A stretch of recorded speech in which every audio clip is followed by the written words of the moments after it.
from when I started this show, right, about 9 months ago, and in some of the earlier episodes, I said, look, if BCH can avoid any kind of fork drama, like you said, with split with BSV or then with BCHA or the original one with BTC, all of those things have a huge cost. And I think they were a cost worth paying for the change in the community afterwards. But there is definitely a cost in terms of people's morale, in terms of the ability to launch new projects, all those kind of things, right? In terms of the community's ability to focus on positive progress rather than sort of fighting amongst themselves. And we can see now that things when I said 6 or 9 months ago that the scene will really start to flourish if kind of left alone with everyone on the same page. We're beginning to see that, right? We've just seen the transactions has been going up. The Sen in USD has grown massively since the start of the year and very consistently as well. To Smart BCH we've had recently, that's huge, that's going on. Now we've got this BCH Bull, we've got the myth busting challenge that I talked about. Then also on the next slide, this next project as well, the BitBalancer. So all of these things are really just, and they're all independent, but of course they all interoperate, and it just goes to show that given time to work its magic, capitalism and free innovation works. It just needs to be that the community is not busy fighting itself. So I'm super excited about that, and I think we'll only see more and more of this over the next 6 months and over the next 24 months, essentially in 2022 and 2023. Hello and welcome back to the Bitcoin Cash podcast, following Bitcoin Cash on its rise to global reserve currency. Today is Saturday, the 9th of October, 2021, episode number 30. This one's called Maximalism and BCH versus XRG, feat. Karol Trzeszczkowski. I probably messed that up, but not bad. A solid attempt.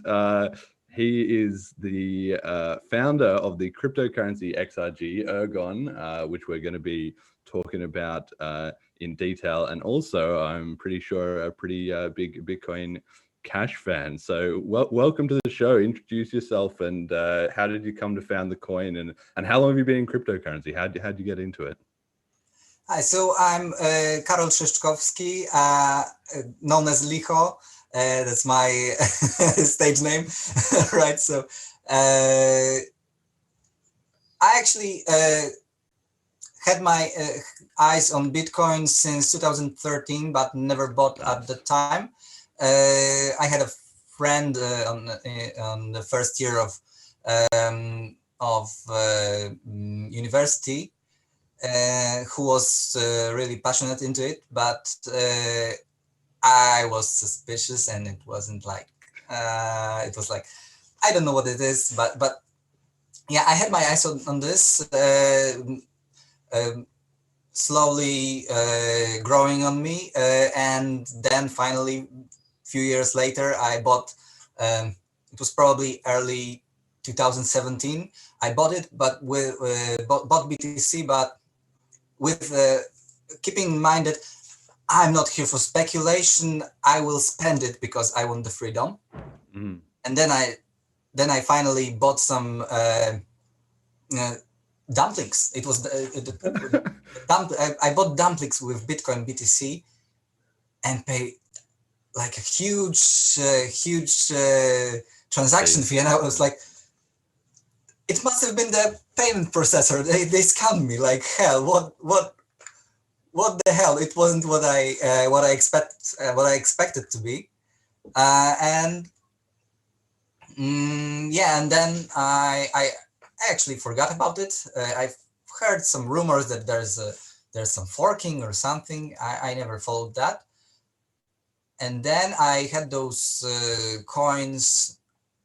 I had those coins left, and the December 2017 Christmas, I wanted to gift those remaining Bitcoins that grew quite a lot to my friend.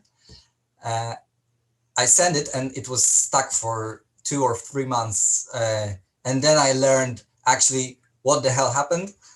And that's how I got into Bitcoin Cash, and since then I was like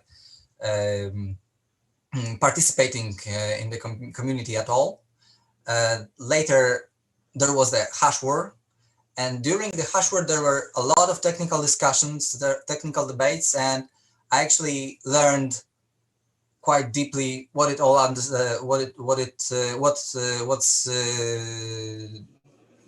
how the technology works. Well, to be able to argue with people, right? So I learned how it worked, stood my ground on the back then it was the ABC side, and learned what is the opcode, the new opcode check datasig about, what it is for, and that actually resulted a few months later in smart contracts, with first actually working Covenant smart contracts. So I made those. I made Last Will and Mecenas. Those are in the form of plugins to Electron Cash, everyone's favorite wallet. Yeah. And yeah, that's the later. And that's how I got like recognition in the community, that I made those things. Yeah, and later, well, yeah, I worked on some stuff like interwallet transfer plugin to preserve your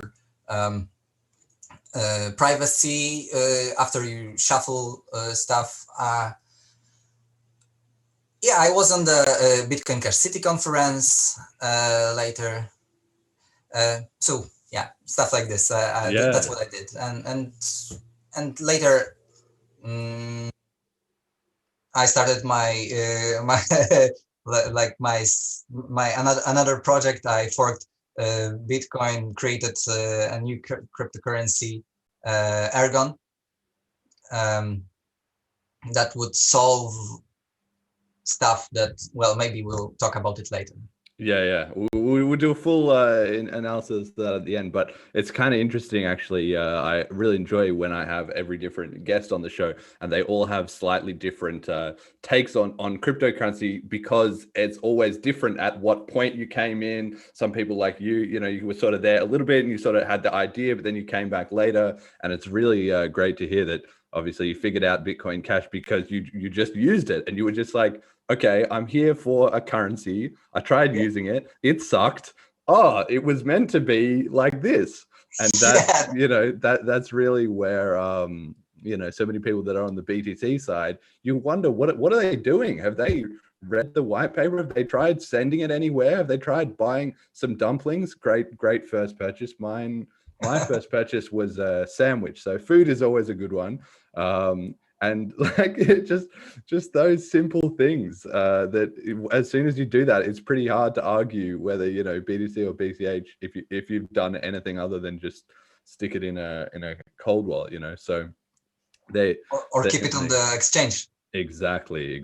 Everyone with their Coinbase hodler accounts. Right. So we got to just quickly cover off some podcast news that I have this week. So I am going to be a Christmas elf, which I've never been before. So that's good news. The Riva BCH team is running this myth busting 2021 challenge. They've done this for the last 3 years. I'd never heard of it before because I've been a bit out of the scene, but they said to me, hey, do you want to be involved in this? And I said, yeah, it looks awesome. So basically people in the community can write articles that are, dismantling the misinformation and the myths around BCH. And then the community can vote by upvoting and tipping those articles. And then they have, I guess, the sort of panel of these 12 people, who they're sort of reaching out to and who are going to also have votes. So it's with SLP. So I've got 500 of these myth tokens, and when everybody's written up the articles,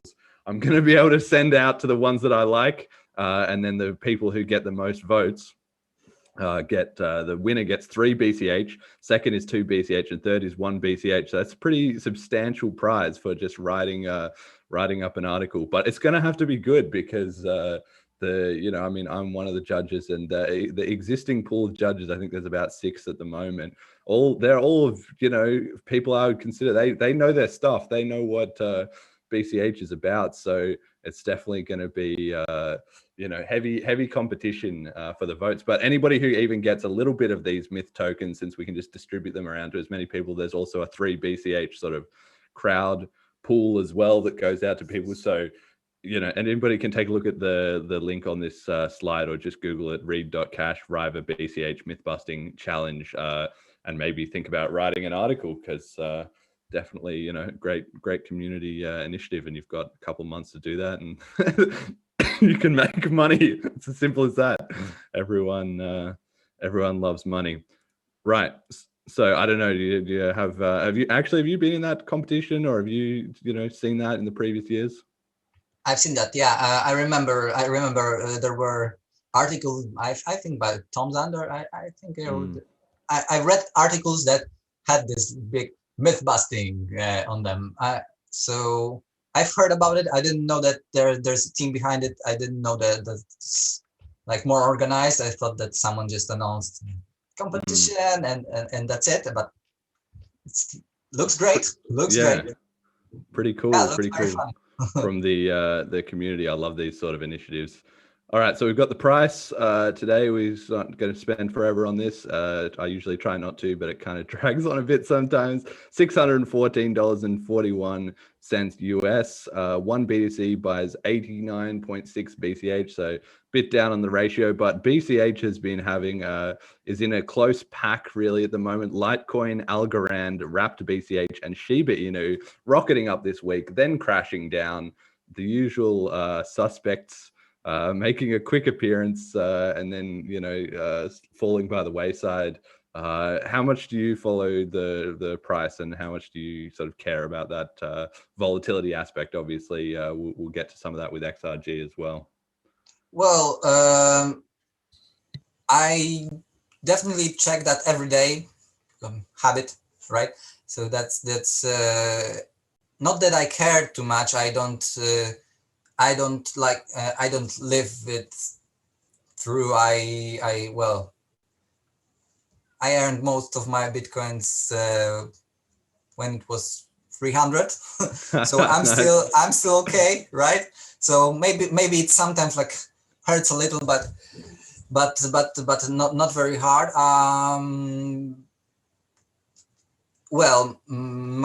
Majority of what I have of my wealth, right, is in Bitcoin Cash actually right now. So those swings are like, wow, I'm 3 times more rich. Wow, I'm 3 times less rich. Damn. Yeah,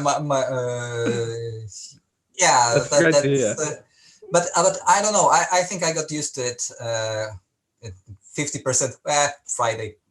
Yeah, that's right. But yeah, that's. I hope it will be back to where it was or higher, right? So yeah.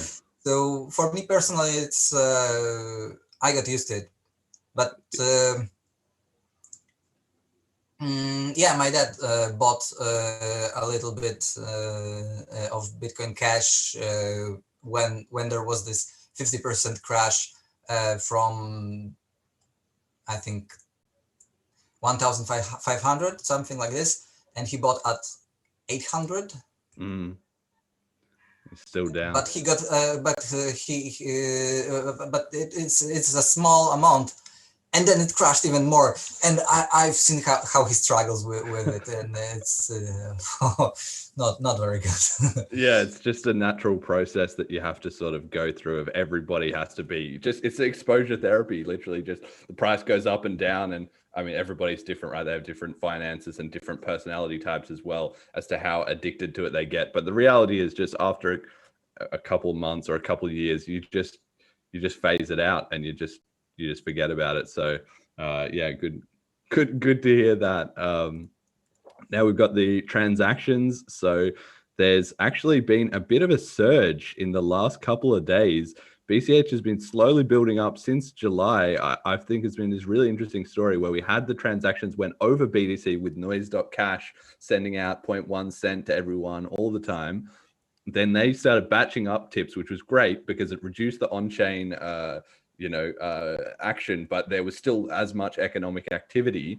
And then it's been slowly rising up again from about 50 or 60,000 transactions up to 100,000 transactions. And in the last 2 days, it's rocketing up to 140,000. So I've been looking at the scene and trying to find a reason for it. Who knows what it could be, but there's no obvious candidates. So are we seeing just maybe another bit of a surge in momentum, or do you have any ideas? Do you know where these transactions are coming from, or any thoughts? No.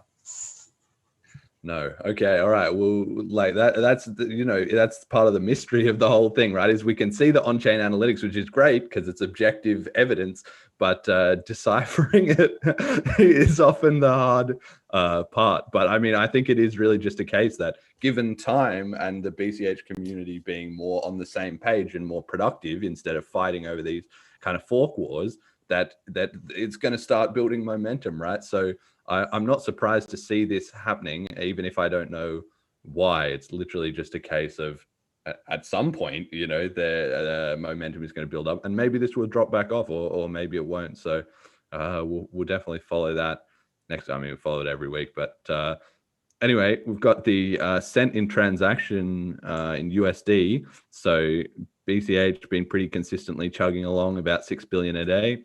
BTC has dropped off from its potential FTX hack highs down to a more consistent sort of 50 billion. So I mean, I still don't mind that so much. I think it's definitely interesting that if you look back on the previous episodes when we were sort of in May or in June, now the graph has zoomed out every time that BTC or BCH is spiking up to new all-time highs. It kind of zooms out the graph. So as time goes on over the next couple of years, that graph is just going to keep getting zoomed out, and whatever is a huge move today in like 1 year's time is literally just like a small little dip. So obviously, if you've been in the scene a long time, have you felt that process happening in the community as well? What do you mean? Like for instance, I see we have these stats, this process of it zooming out, but you can almost kind of feel that same sense in the community too, I think, where there's over time, there's less and less of a kind of center to things, right? So maybe initially when it was very, very small, like Satoshi Dice started, this was a very long time ago, and you could see the on-chain metrics going up and it was like, that's what it is, right? But now it's just got too big and too complicated. So if BTC is going crazy like this, there's not really any one obvious news thing. Like there's not Elon has announced, I've just bought BTC, or, something nothing like that has happened. And yet there's just been this in the last two months, it's kind of gone from, being close to 10 billion to now 50 billion a day. Like some whales have just got involved somewhere, right? Yeah. That's true. That's what happens. It zooms out. Yeah, the world is definitely a big and complicated place. So we've got the news then for this week. I'm starting with this one. AnyHedge, they've spoiled their new product, which they've called the Bitcoin Bull. It is definitely an interesting thing and that's the BCH Bull. Sorry, not the Bitcoin Bull, the BCH Bull. They're making that very clear. So it's a new project, should be going to open beta in early 2022. And the idea is to allow individuals to long BCH against the USD, BTC, gold, silver, Dogecoin, and more, trustlessly on-chain, up to 10x leverage, and sort of proving the power of UTXO DeFi, because DeFi to this point has been largely, the hype has been on sort of account-based coins like Ethereum and other ones, right? So this is sort of hitting back a bit that you can have these kind of DeFi stuff on chain in the classic Bitcoin UTXO model. So I'm super excited about this. I will go on record here to say there's no way I'm going to long BCH against Dogecoin, because any 1 week it could just spike in Dogecoin and you just get wiped out. But against BTC, against USD, against gold, yeah, I might give this a go. I definitely could see making some gains there. Not financial advice though. But yeah, I'm a big fan of the AnyHedge company. So what do you think about this potential product, especially since you said you were getting involved in some of this DeFi coding as well, right? Yeah, so first and foremost, I have nothing but warm feelings towards general protocols, AnyHedge, and the guys behind it. I helped a bit with math in AnyHedge contract, so I was a bit involved. So. Yeah, I've written like a small paper that analyzed the errors that are getting there because of the constraints that are getting actually removed right now in May. There will be big integers going to protocol. So the stuff that we were really struggling to like get around, like, well, I was trying to describe it, the emergent reasons, and Jonathan and Imaginary. Yeah, they tried to like they heroically worked around those stuff, and I helped estimate how the errors there propagate towards the results of the contract. So yeah, and also well, the entire thing started a little bit, maybe it's a little bit too much, but inspired by a little bit by my work on covenants, because this was, you know, like the first showcase of what can actually, how powerful can the script be with covenants. So there were articles. There were like the Tendopain article. Like spending constraints on Bitcoin. There was Chess by Tobias Ruck, who like came up with looping transactions, and I put it to work. I made the first example, and there were like 5 months between what I published and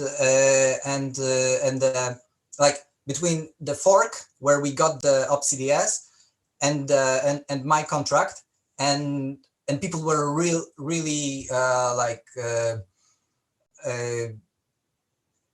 hit hard by the hash war, by the split with BSV. Everyone was rather grim back then, and when I published the stuff, people got excited again, and yeah, and everybody just rolled their sleeves and got to work. So yeah, so I have very warm feelings, and I'm very happy another working instance of AnyHedge contract is coming, because DToken, well, it closed. that's a pity. Yeah, but we're gonna have Bitcoin Bull, and it looks like synthetic derivatives. What they were describing. There was an article on read.cash that described, and I was like, wow, that's so cool. That's even bigger than what I expected to be. Yeah, so very cool, very great. Yeah, I mean, I think it's really interesting to see, like you're saying, thank you for your contributions, by the way, there. Then, you know, that's really awesome, and it's just great for me to see that these kind of projects coming out, it sort of ties together quite a few things. Like you said, it's got the sort of the economic aspect of these new kind of financial types of products, which will obviously allow, you know, more adoption and more new services and new things to be built for users. It's got kind of a technical aspect that to get this kind of stuff, you need to have devs who have free time to sit around and think up this stuff and actually code it up, right, to execute it. There's a lot of you know, follow through, that it's not just, wow, we had this idea, but like, look, here it is, and here it works, and that's, you know, really great for the scene. And I just kind of wanted to touch on that about, you know, from when I started this show, right, about 9 months ago, And in some of the earlier episodes, I said, look, if BCH can avoid any kind of fork drama, like you said, with split with BSV or then with BCHA or the original one with BTC, all of those things have a huge cost. And I think they were a cost worth paying for the change in the community afterwards.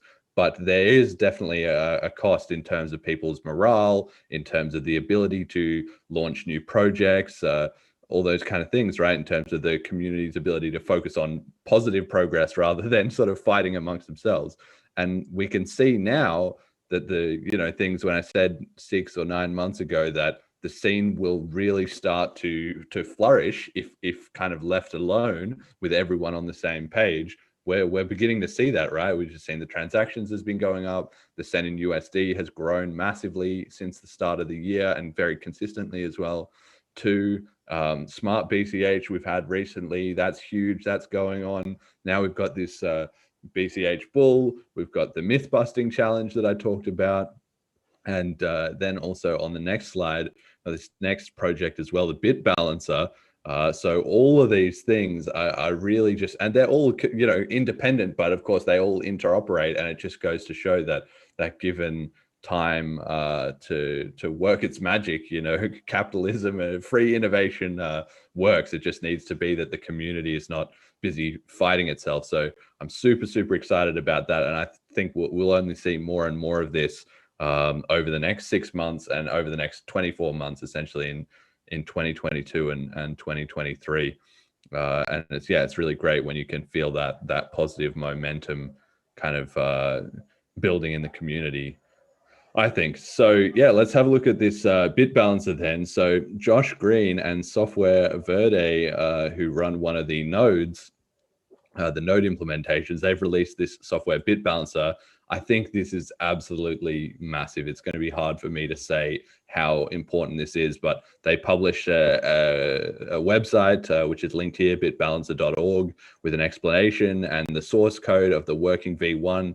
I've seen interviews where, in the past I've been talking about working on this, etc., but now it's actually released. So what it is it's software that allows miners to run multiple different node implementations and check that their blocks are going to be valid according to all the rules of all the different node implementations, right? So for users that aren't too in the weeds with all this, historically in Bitcoin, there was one node software, it was called Bitcoin Core. And so everybody ran that software and it always stayed in sync because it was all the same software.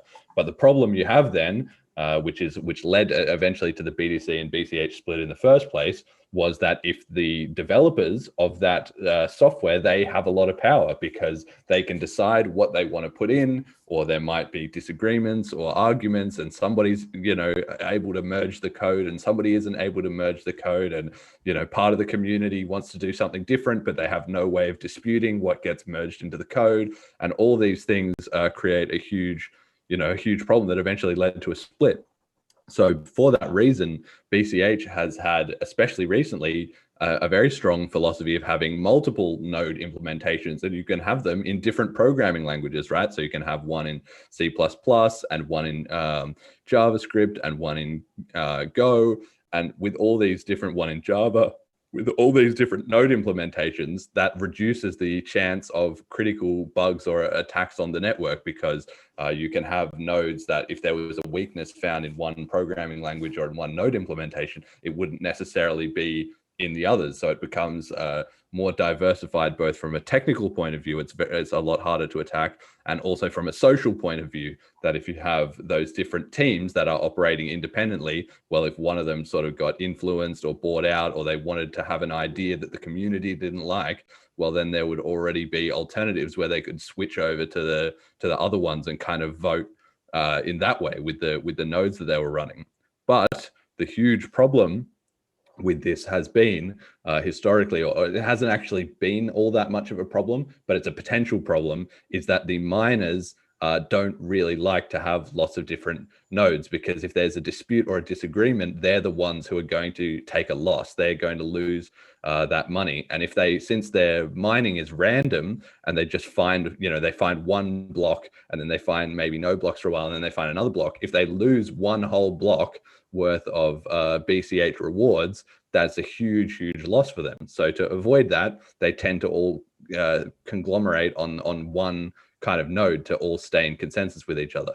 But what this software does now is that they will be able to run all the different nodes and therefore ensure the health of the ecosystem in terms of having those different options in terms of node implementations, but without the risk of the one block from one software being incompatible with another software and then them losing money. So even though this is not a user-facing change, like there's going to be no difference to the regular person sending around BCH, the actual health of the ecosystem has just massively improved if this gets widely rolled out. And I just can't say enough how important this is to protect the health of the ecosystem, and also to note that no other coin has anything close to this.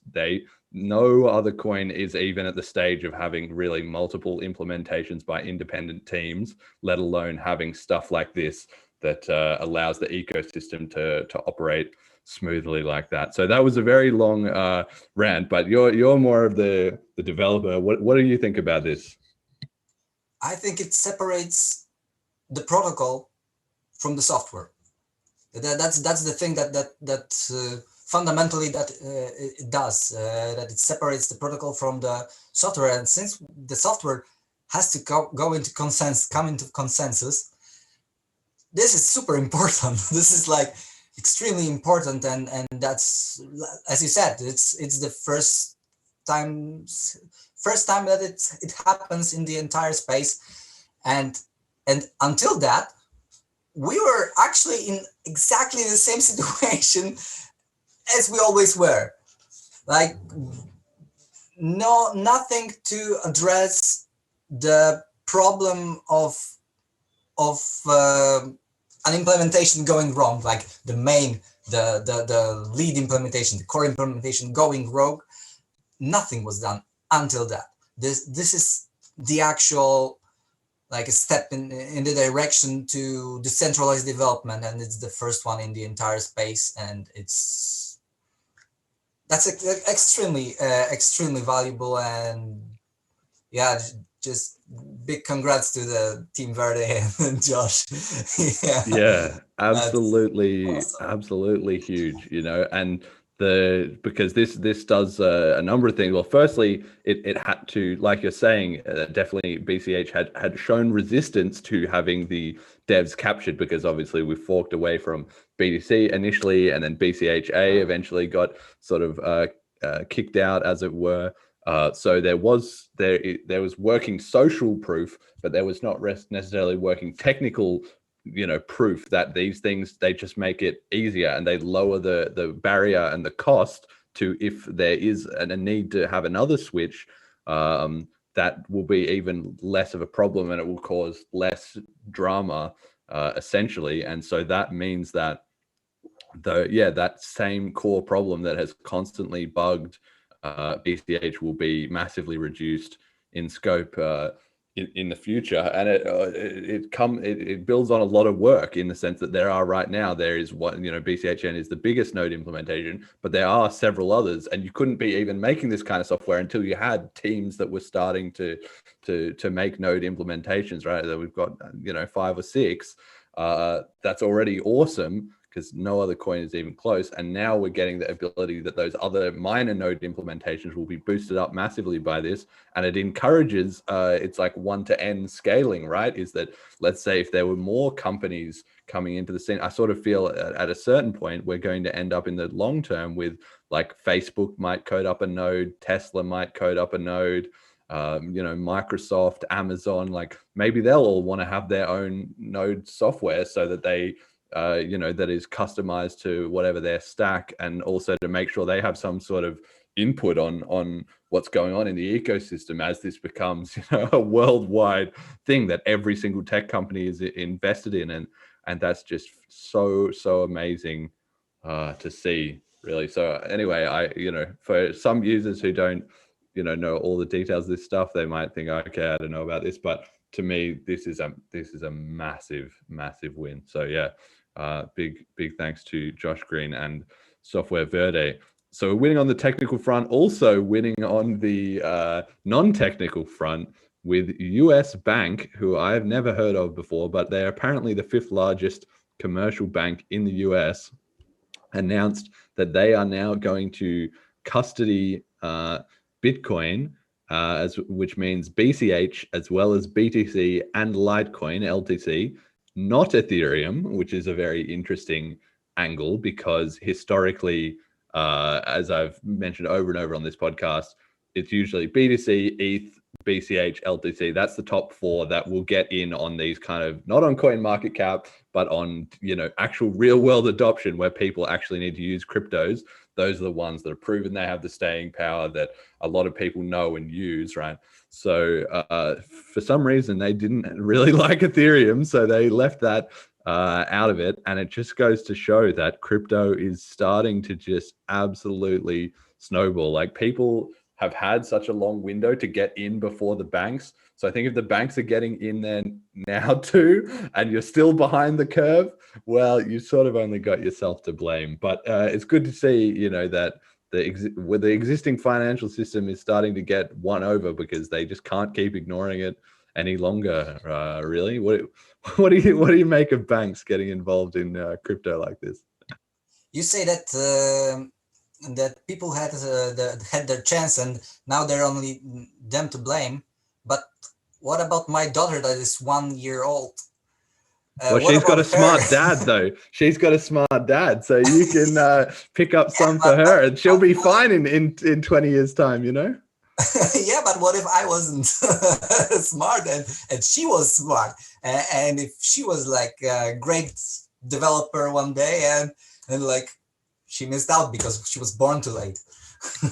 Well, I don't know. That's just, I mean, that is going to be an interesting dynamic as well that we haven't really, seen. It hasn't been around long enough, right? But as cryptocurrency goes on, we're going to see more and more kids brought up just in this system. Like, somebody made a post on Twitter that they said, it might have been Kim.com. He said something like, in 2030, kids are going to say, what's a bank, right? Because they're just not even going to be familiar with that. If you think, if you're born today in 2021, by the time you are 9 years old in 2030, with the progress of crypto, like, the banks are going to be completely out of it, or they're going to be radically different from how they are today. And probably definitely, you know, when you're 5 years old, you probably can't have a bank account, or it's a huge hassle, but you can get traded some cryptocurrency very easily. So it will take off among the youth sort of thing. And as well, the fact that this bank is going to be custodying this crypto,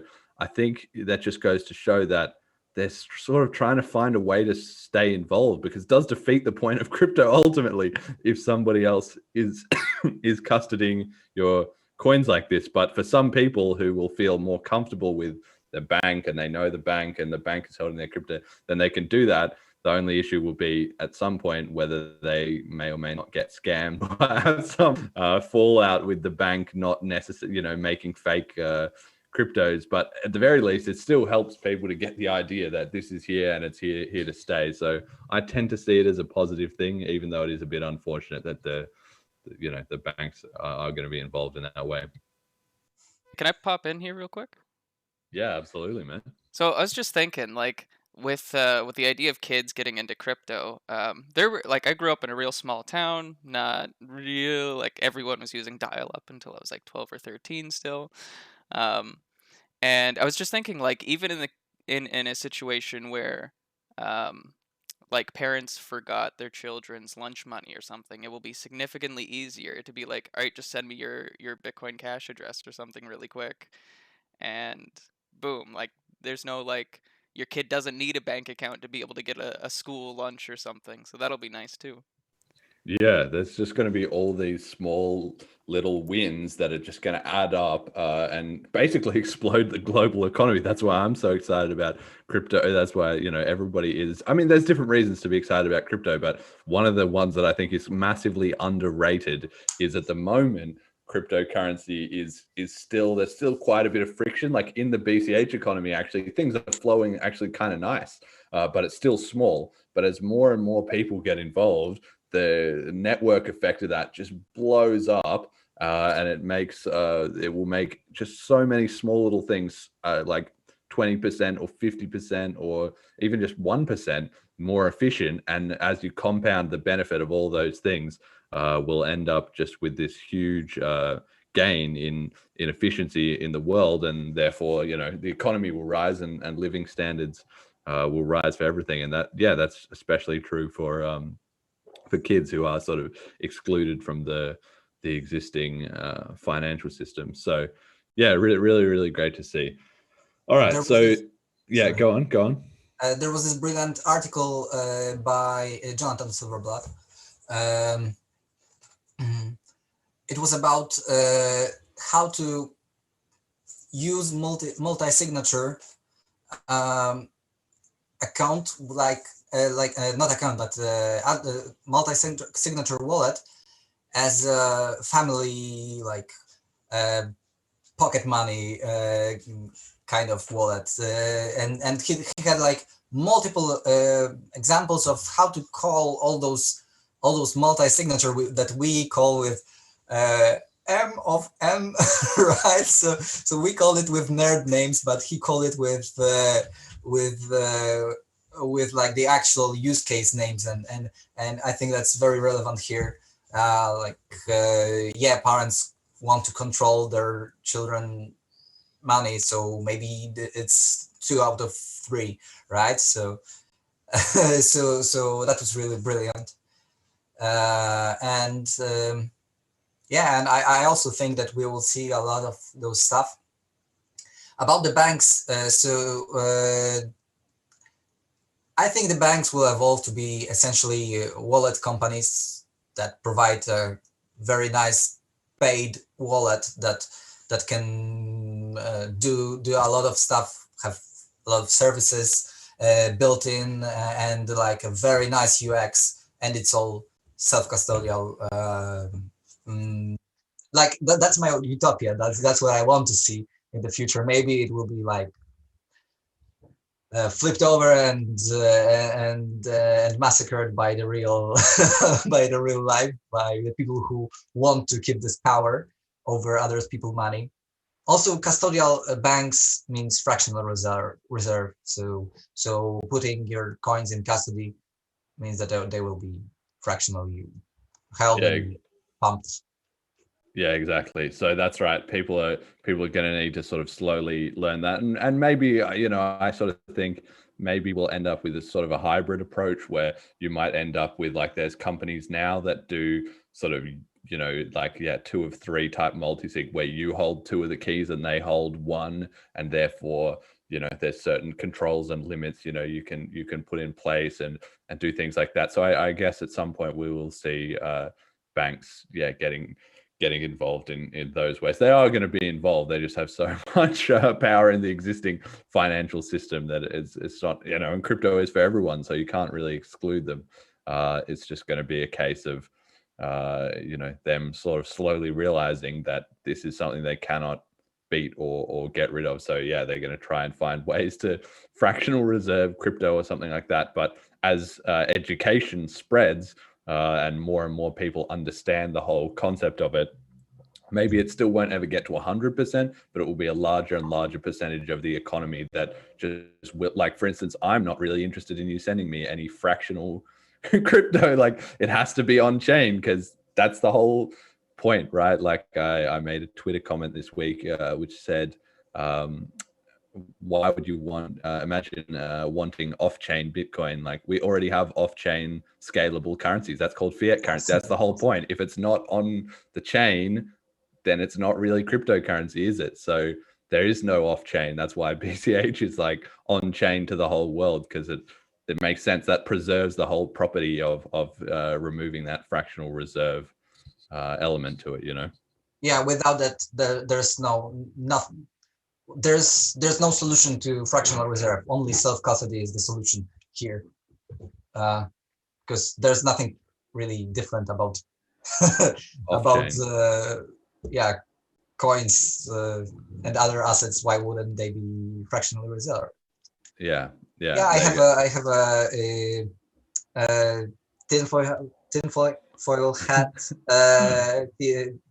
conspiracy theory that BCH is so low because it got fractionally reserved on the exchanges, but yeah, that's maybe. Yeah. I mean, but the thing is that's I almost sort of hope that's kind of the case, because if it is, what that means is it doesn't, the amount of value is not being moved around anywhere. All that means is that basically the people who have been buying BCH on the custodial stuff, or maybe other coins as well too, at some point, if there's a problem there's an issue, and that bank blow up, there's no bailing people out. That's the whole point. Like, that was the whole lesson from Mt. Gox, is when they were blowing up, everybody who was outside of crypto thought, haha, these idiots with their libertarian free market philosophy, blah, blah, blah, there's no bailout, so they're all going to get wrecked.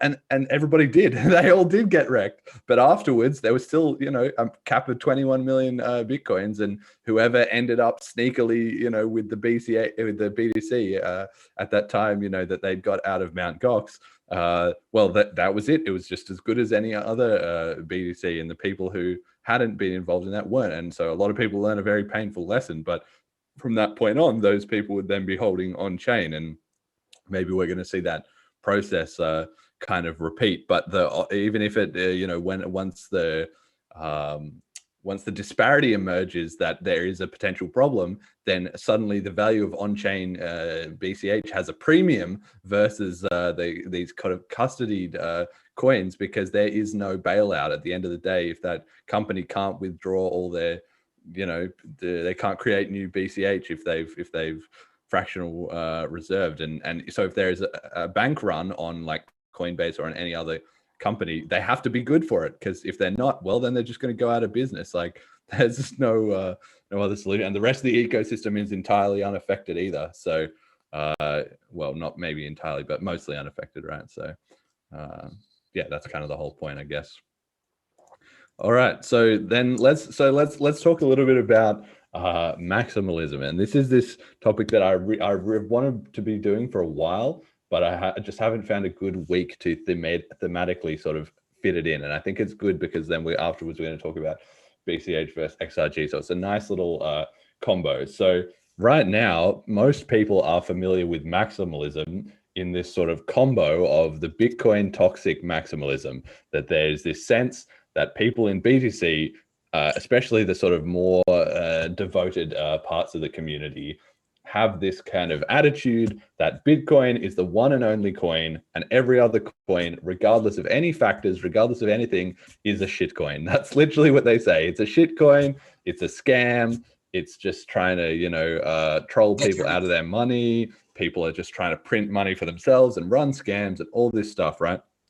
And the thing is, that's not entirely wrong. Like, there is obviously loads of scams in crypto, and there's loads of crappy projects that either intentionally or unintentionally are never ever going to work out. But they are sort of painting things with a very broad brush and a very binary point of view, where it's just Bitcoin and absolutely nothing else. So I wanted to go over a bit of the history and explain how it got to this point, and what was, what is the distinction there, right? So that people are clear. So the actual idea for maximalism was originally quite benign, and it started in the sort of early Bitcoin community in 2012, 2015, that sort of era. And the idea was essentially that Bitcoin is the one and only coin, like the idea persists today, but it was more that there was no problem with other coins, except that people should be very aware that they were, likely a scam, first of all. And secondly, that no other coin would be able to outcompete Bitcoin, because if they found a cool technology or new things in those other coins, then we would be able to put them into Bitcoin, and therefore whatever value that coin had would fade away, right? So it was this idea that Bitcoin is a living, evolving kind of currency, and so if anybody invented something else in this sort of test lab of all the other coins, then we would just be able to absorb any any quality improvements or anything that was proven in another coin. So that, and that's, I believed in that, and I still do to a certain extent. We'll get onto that, but I was definitely a Bitcoin maximalist back then. But that didn't mean that it was all shit coins and all this other stuff. It was literally just like, okay, we can have all these other coins. At the time, Bitcoin was 95% of all the market. And if there's something is spiking up, is proven to be useful in another coin, well, then we'll put it into Bitcoin. Now, at the end of the day, it turned into, and also to say that this was very important to the community at that time, because the community was so small and fragile. Compared to now, it's big enough that it's hard for the government or companies or whatever to sort of really attack it too much. But back in those days, there was a real worry that the entire scene was small enough to get crushed. So we kind of needed, Bitcoin to be the tip of the spear, with everybody coordinating on that. Because if there was too many, other side coins and people were too fragmented, we would never hit like a critical mass and a critical momentum. Now, when it got to the block size war between BCH and BTC, eventually, after they split, the sort of distinction in the community did run along these kind of ideological lines, where the BCH side is still very pro progress. Like, they do think, obviously they were the side willing to hard fork, and they still are to this day, are looking at, okay, how can we improve the protocol? How can we put in this, or how can we put in that, and how can we advance it forward? Whereas the BTC side was obviously the side against change, that they thought only soft forks, only very limited scope of changes, and those two things have kind of magnified over time. So the BTC side today, you can see in their community, is that they're very proud of the fact they sort of have conflated the idea of immutability of the chain with immutability of the technology, and they sort of think we're never going to change it. It's, we're not changing the consensus rules. Bitcoin is kind of perfect as it is. All we need to do is build some sort of layers on top. And what is giving value to the coin is the confidence for investors that their money is not going to get messed around with, right? Like might happen, in Ethereum with the DAO fork. And so they've sort of doubled down on this idea that being able to run a node is what matters. And if you don't run a node, then you're not even a real Bitcoiner, or you're not really taking advantage of the network. And if you're in any of those other coins, it's basically a shit coin, because Satoshi didn't start it, and because there will be founders and there will be people who've pre-mined coins and all of those things, which is true to a large extent, but it's just kind of missing all nuance, right? And then on the BCH side, there's still that sense that BCH is going to be the best coin, and I would describe myself as a BCH maximalist, but that's not anything to do with being toxic or calling other coins shit coins or anything. My attitude is just that money is best with a network effect, and so therefore I will concentrate all my efforts on the coin that has the best chance of being the currency for the whole world, and that is BCH. So I don't mind if people have other currencies, or they're experimenting or doing this and that. I think that's great, as long as BCH both maintains the ability to incorporate proven advantages from those other coins, and as long as the community can stay focused on not changing the things that are really, like for instance the 21 million coin limit. The BTC side are very worried that if they say it's sort of a slippery slope, that they say, oh well, if you can hard fork and change the block size limit, well, you could probably just hard fork and change the total coin supply. Whereas in BCH, I think it's the opposite. It's sort of like there are some things which the community will hold sacred and will never agree to change, but that's not enforced at a code level, just at a community consensus level, like the 21 million coin limit. And there are some things that they're willing to advance and progress on, like the block size limit. So that was a very long overview of it, but provide some perspective to me here on these differences between BTC and BCH and maximalism.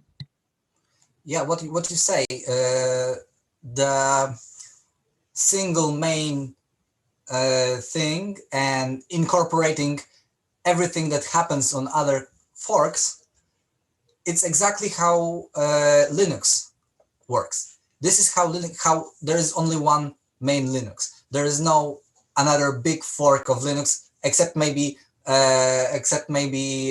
Android, right? So that's the thing that is actually another branch that is valid and big. But there's even if someone wanted to compete with Linux, he can't, because if they do something good, someone backports it and it's back there, right? So there's no way you can compete with another fork of Linux. so that's how it works here, and it's a little bit problematic in Bitcoin because of consensus. Linux doesn't have to have any consensus, so what you run is what you run. There's no community.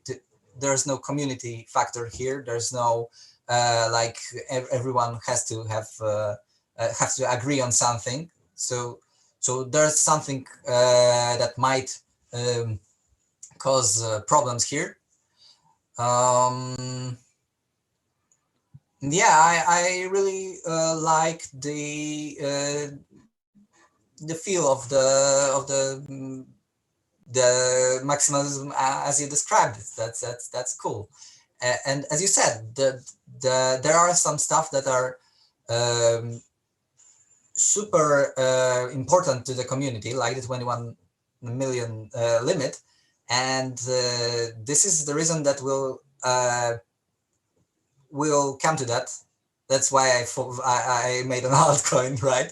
Yeah. So that's why I made an altcoin. I couldn't propose it as a change to Bitcoin Cash. I would love to have this with the entire massive network effect, but I couldn't. And yeah. I think even proposing the thing I did on to create Ergon would be a scandal. I think it would be a massive scandal, and I would immediately become from a nice guy to yet another, an enemy, another enemy. And yeah, I never, as you see, I love Bitcoin Cash. I never wanted to harm it in any way, so I wouldn't make a proposition to include stuff that I did in Ergon to Bitcoin Cash. We'll come to what I added,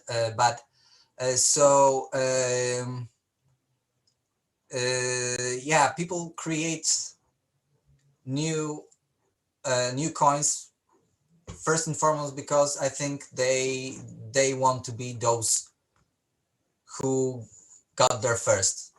They want to be those few winners from the start, for those lucky guys who were there in this specific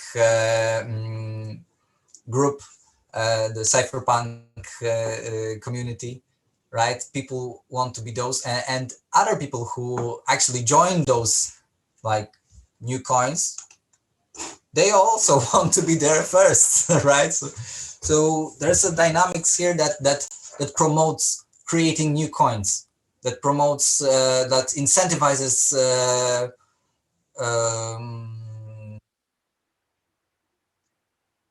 a lot of cryptocurrencies and dissolving this network effect, actually competing one with another. Yeah. So.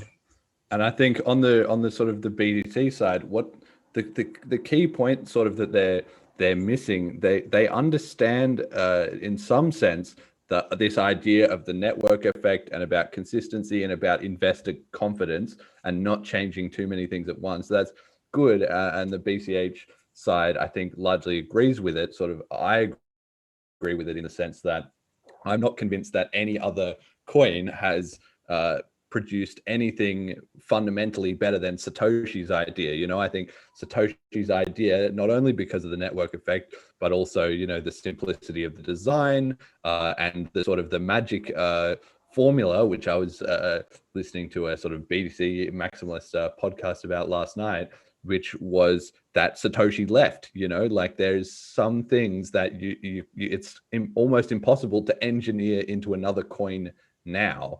Like Bitcoin was sort of a one-shot thing because Satoshi made it, was anonymous, never cashed out any of their coins, and then left. And even now, it's basically impossible to do that because everybody's following every coin and they know what's going on, right? So that sort of early, sort of miracle, birth of Bitcoin, you cannot copy it and copy paste it into another coin. So I think it is special in that way. But the important thing is to stay on Satoshi's idea because it was good, and not to sort of just like, even Satoshi made updates and changes and all that. So I don't know how the BTC side have decided at like what point they just decided this is the perfect amount of change and just stop forever, you know? Yeah, I think that in a coin that is not like Ergon, it is indeed impossible to repeat fair distribution as it was done back then. But I think the way Ergon was started and how it operates right now is a different kind of fair than Bitcoin was, but it's also fair. And yeah, I think it's. I mean, yeah, it's hard to say something without like explaining the entire thing. Yeah, no, we can get into that. So let me just segue here into this then. So the BTC side, and if you go and you listen to some of these, you know, podcasts and things they have now, they're very concerned about fairness and about morality and about ethics. They've built up this whole sort of convoluted industry around convincing each other that they are morally superior because they have Bitcoin, the one true coin, and they're not scamming everyone with all these other like fakes and knockoffs and stuff like that, right? And the BCH community also has some of that because they're like, well, Bitcoin is the one true coin, but maybe they're a bit more tolerant of things happening around the edges. But both communities agree on the aspect of fairness in the initial distribution, right? So future coins that want to not get labeled into that scam, you know, category have to have some way of working around that. And I guess that was a part of your reasoning with Ergon. So just, yeah, give us a walkthrough. Like I've read the Ergon white paper, and I've thought about this a little bit, but for the listeners who know nothing about it, how did Ergon start? What's the fundamental changes and kind of what's the vision here?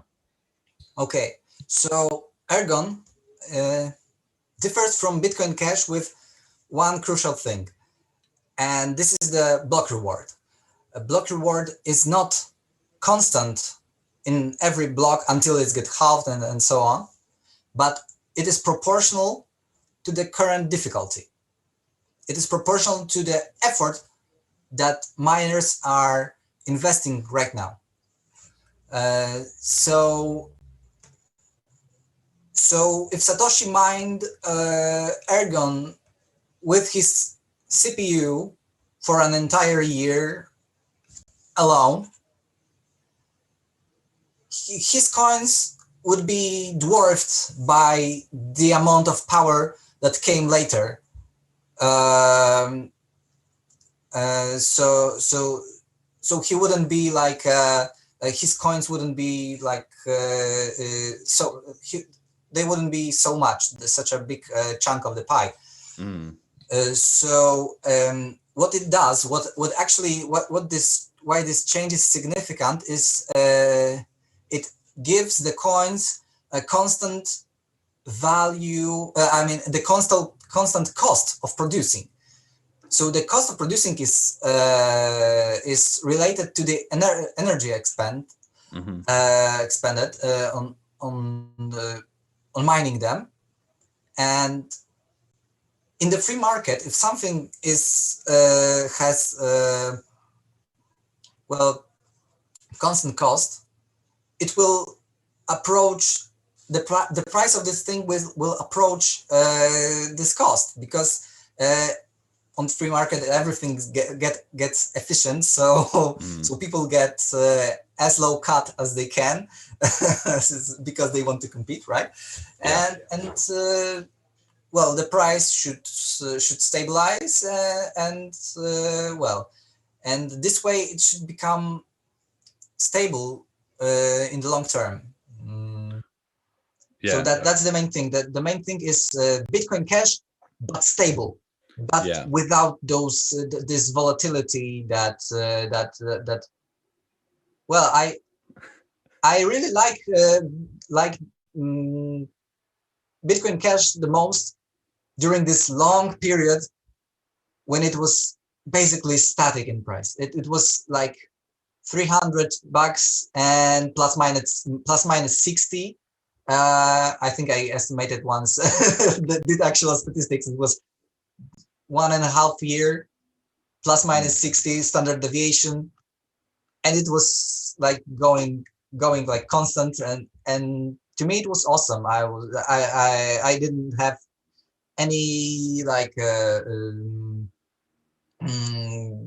never had this bad feeling after buying something because, well, it's still the same coins, right? It kept the value very nice, and I like this period. I think I earned most of my coins back then. So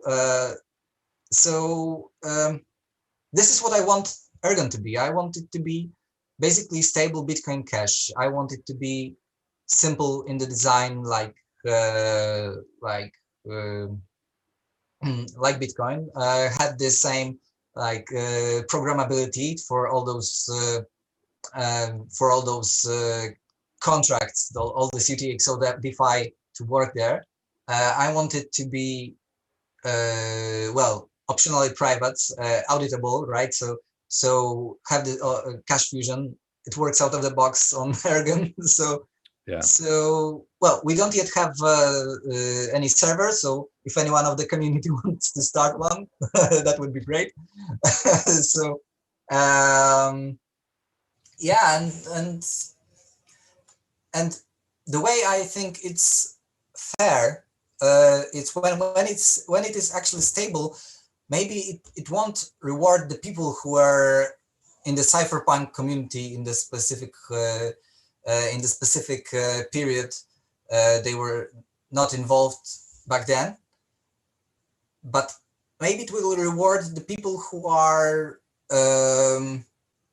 well, entrepreneurs, right? So they can do business and earn those coins that are, well, let's say more or less constant in value, but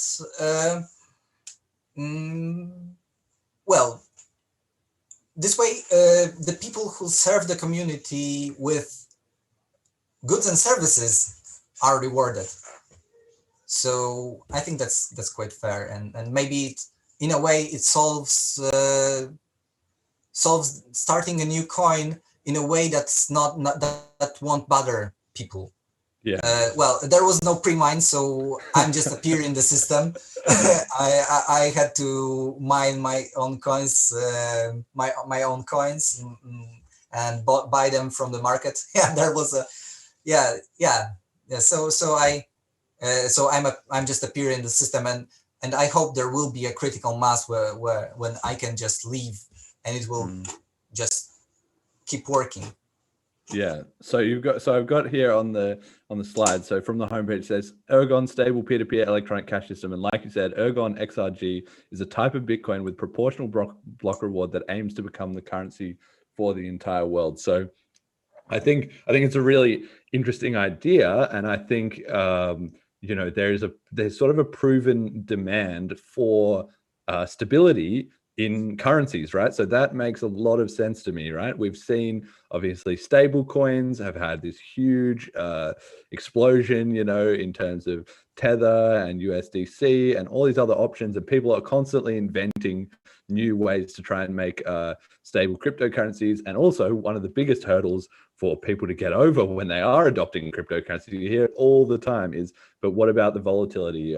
Even Caroline, who I had on the show last week, she said that. She said, look, you know, my US dollars are my US dollars, $1 is $1, and I'm happy with that, right? And interestingly, that's more a question of perspective, right? It's equally true that one BCH is one BCH at all times. It's just that the volatility is higher relative to, you know, a piece of cheese, right? Whereas one USD is also volatile against a piece of cheese. It just goes down and kind of slowly, so that except in hyperinflation, people are not noticing those changes. So I understand the vision of the stability And I actually think your method of doing it is quite unique because it does solve the aspects where stablecoins struggle, which is that basically somebody's still a custodian, right? So that's a big, that's obviously never going to work. That's always going to have scams and fractional reserve and all those things that we've talked about. So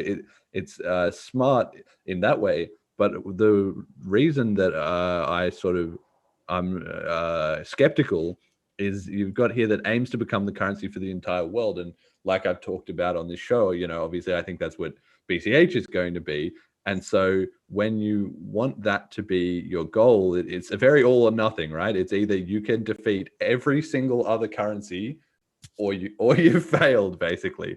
And in that sense, I can't see how Ergon will beat BCH, because what is missing is the adoption incentives, right? I think volatility is a huge benefit to cryptocurrency, and it's not that there aren't downsides or trade-offs, but in the white paper, the final line that Satoshi wrote was any needed rules and incentives can be enforced with this consensus mechanism. And I think people struggle to understand that what Satoshi's meaning there, deliberately or not, I think probably deliberately, is any needed rules and incentives means everything. It means not only that the network will come to consensus on the transactions, but also that Bitcoin was very deliberately seeded with the mechanisms to get it to a global reserve currency, basically. So when you think about Satoshi's choices, which was, okay, firstly to put a hard cap,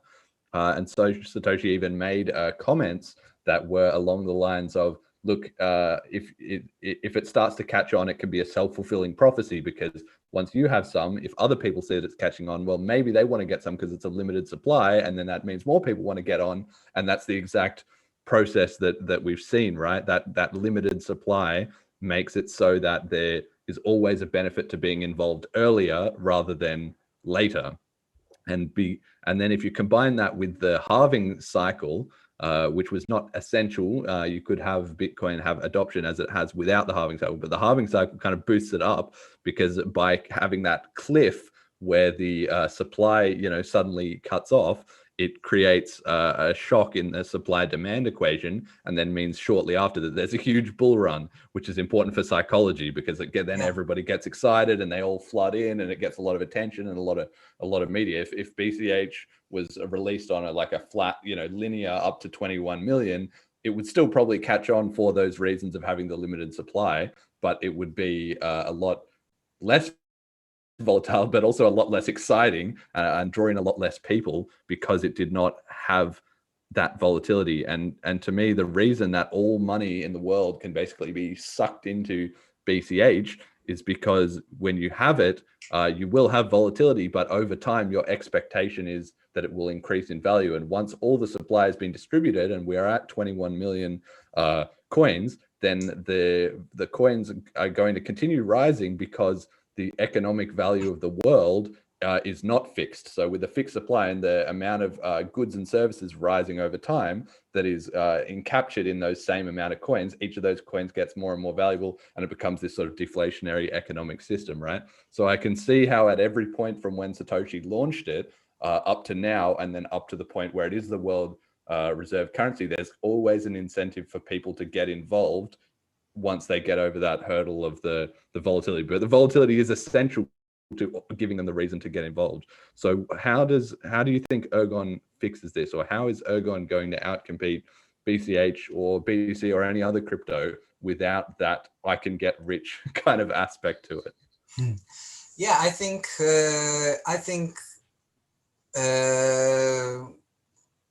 for one, nobody knows what will actually finally succeed. So I don't know if Ergon will win big, or maybe it will be a fork of Ergon. Maybe it will be I don't know, something completely else. Maybe it will be Bitcoin Cash. I think we have to try a lot of stuff to actually nail it. And Yeah, I think there is an incentive to buy and hold Bitcoin Cash, but there's way less incentive to offer goods and services for Bitcoin. We struggle with the actual real world adoption, and we see a lot of, well, payment processors arising that immediately turn your coins to USD, and that's like completely counter. That's completely pointless in my opinion. It's not like the real adoption. It won't result in closed circles. It's well, it's just using Bitcoin as a payment processor, nothing more. That's not what we want. That's not what we aimed for, and I think that's a problem, and that's what might will break this entire vision, because people will earn dollars and then exchange those dollars into Bitcoins, but more of a like, I want to accept this much risk, so I will invest in this as a such and such fraction of my holdings. It's more of an investment this way than, people balance their exposure to risk by making their choices about their investments, right? So what I think Ergon encourages, well, maybe not yet. Maybe there's no critical mass here yet. But what I hope it will encourage is offering goods and services and that will be denominated in Ergon, not in dollars, right? Because wherever you go, even where there is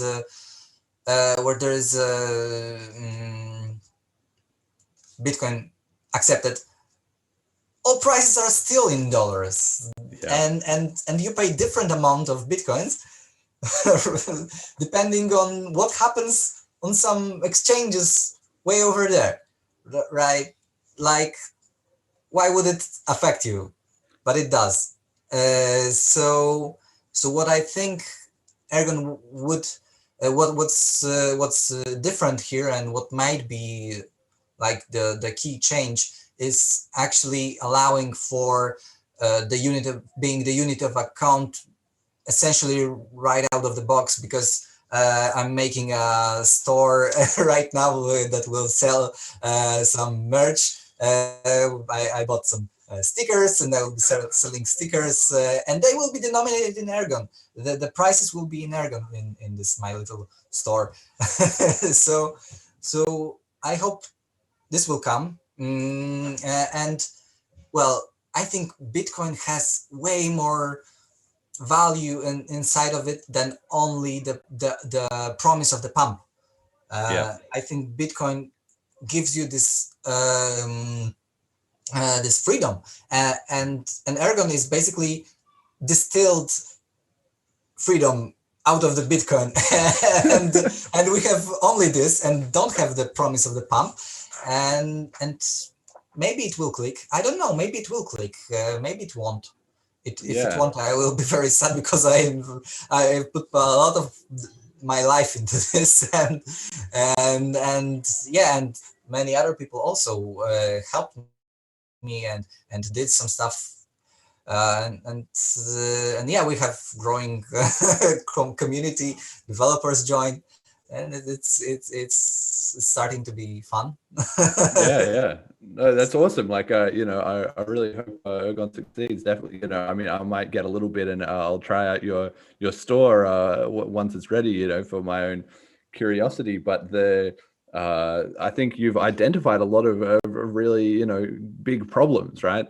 So, for instance, what you're saying about the prices being denominated in USD, I agree that's a problem, and it's especially a problem because it prevents people from grokking the concept, the idea that eventually there will be no dollars, and as long as there is some, prices still set in dollars, then it's very hard for people to imagine a world without it. And you can even see, like, Peter Schiff is the classic of this, where he now can't deny that Bitcoin, people have stored value in Bitcoin over long periods of time, that they're trading it for things. So now his final argument is basically that, but they're not setting the prices in BCH or in BTC.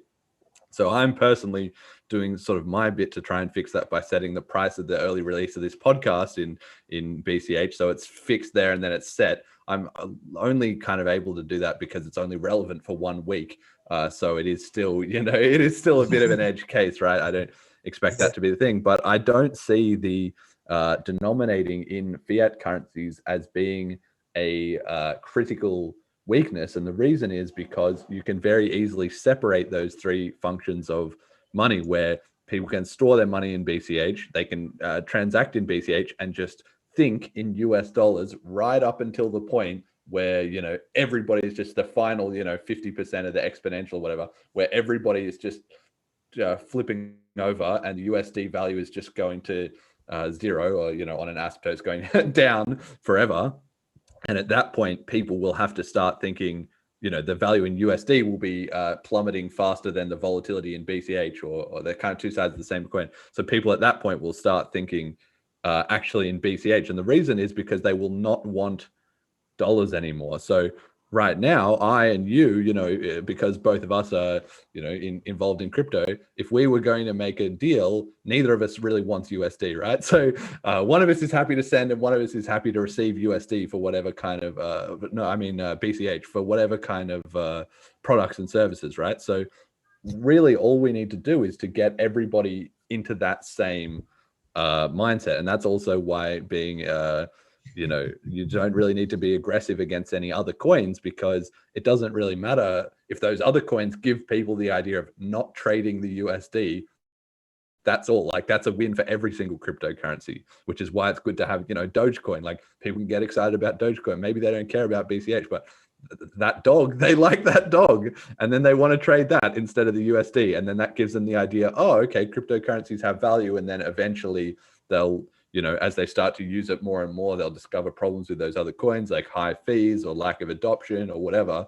And they sort of find their way into BCH at sort of the bottom of this enormous funnel. So I'm interested if you think the volatility is a key aspect. So, I mean, we even talked about any hedge today. So if we're coming to a world where it's likely that the the Any Hedge team or any other team we can imagine could invent a wallet where you could have a little a little switch that you flick that you can pick any other asset you want. So USD or Dogecoin or gold or silver or whatever, you pick, denominate it in that, you flick it on, and you can flick it off at any time probably. But while you have it on, your BCH is then locked in a smart contract. You and I both know how Any Hedge works, and against the other parties, and if your contract liquidates, you just auto assign into a new one. And given a large pool of people using those, using that system, the fees would be very, very, very small, and the liquidity would be very, very high. So under that scenario where you could then fix BCH against the USD natively on chain and at almost no cost, does that eliminate any need for Ergon or for stable coins or other solutions like that? As you said before, Bitcoin is super simple. Bitcoin is extremely simple, and the contracts they're not simple. The contracts are complicated. They have a lot of moving parts. They have oracles. I can imagine an oracle that does like a balance, a basket of goods, and you can denominate in potatoes, right? You can that might be even more stable than dollar, right? Because everything is with all in all, everything is denominated in potatoes. Yeah, exactly. Cheese, as you said, right? So yeah. So the stable, the Any Hedge. As I said, I have only warm feelings here and warm words, but it's not yet there. For one, it's not ready for this. We're not here. It has to essentially bootstrap their own network effect. It's a separate network effect from Bitcoin Cash. I mean, it is easier to get into any hedge when you have it, but there are no merchants yet who would accept it. The contract is still, it will change. I am quite convinced it will change, but the contract is not yet transferable. The contract still can't be non-custodially rolled. If I'm, I am like 90% sure it can't be rolled non-custodially yet. So it's hot wallet, right? So even if you like, it will resolve to your cold wallet, right? Because it can resolve to your cold wallet. In principle, you could do it that you will roll it over without going through another. I mean, through going through your cold wallet, but it's not implemented yet. And I think having this and transferability under the current script restriction might be hard to get. Maybe after we have activated the introspection opcodes that make covenants first-class citizens, right? So it will be like single opcode instead of this enormous script that we had to go through by doing this with opcds. Yeah, so I don't think we're here. It has a lot of moving parts. It has oracles. I made a meme. With Omni-Man and the Invincible, who and the Omni-Man shows the planes flying. Look how much they need to get to the fraction of our power. Where Omni-Man was Ergon, and those were automatic market makers and oracles, right? Yeah. So yeah, it needs a lot of moving parts to get where Ergon might be pretty soon, and Ergon is there since like 5 months already.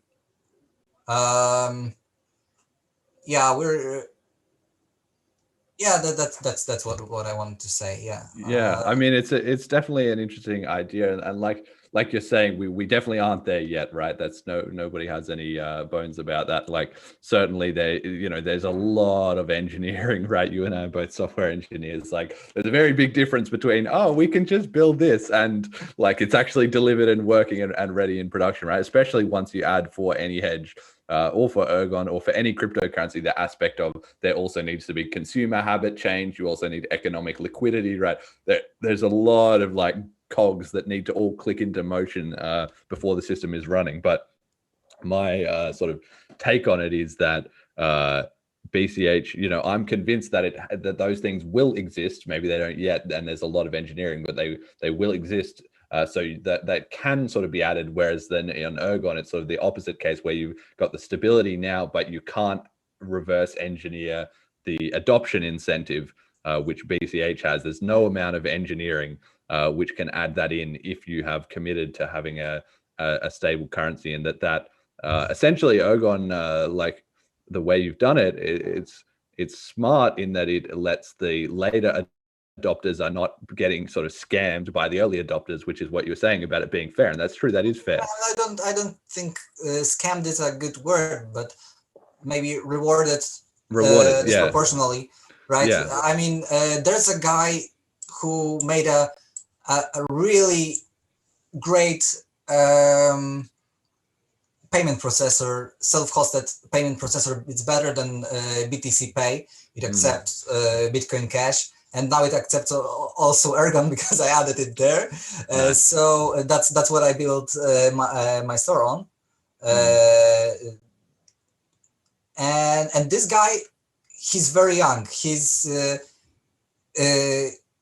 like this child prodigy. And he did this awesome project at the time when Satoshi dropped the paper. He was 5 years old.